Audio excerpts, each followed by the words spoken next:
Now, Job's constant argument throughout his speeches is this. First of all, that he's innocent, and so the implication of that is that his suffering is not a divine punishment.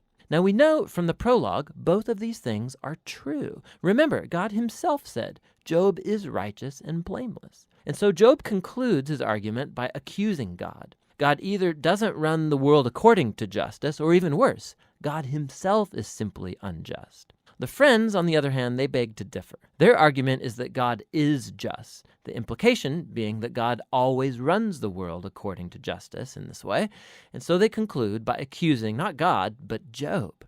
Job must have done something really, really bad for God to punish him like this. They even start making up possible sins that Job must have committed. Job protests to all of this. In fact, he gets so fed up with the friends that he eventually just gives up on them. He takes up his case directly with God.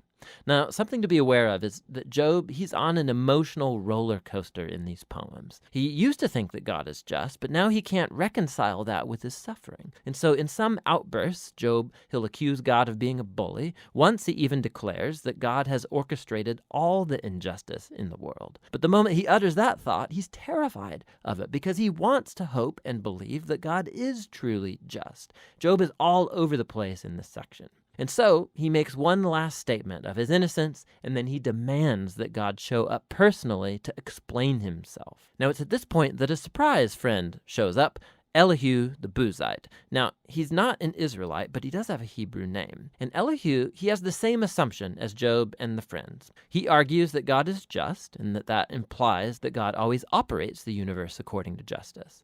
But then Elihu draws a more sophisticated conclusion about why good people suffer. It may not be punishment for sin in the past. God might inflict suffering as a warning to help people avoid sin in the future. Or God might use pain and suffering to build character or to teach people valuable lessons. Elihu doesn't claim to know why Job is suffering, but one thing he is certain of. Job is wrong to accuse God of being unjust. Job doesn't even respond to Elihu, and the dialogues come to a close. It's like the wisdom of the ancients has been spent, and the mystery remains. And then, all of a sudden, God shows up in a whirlwind, and he responds to Job personally. He first responds to Job's accusation that he's unjust and incompetent at running the universe.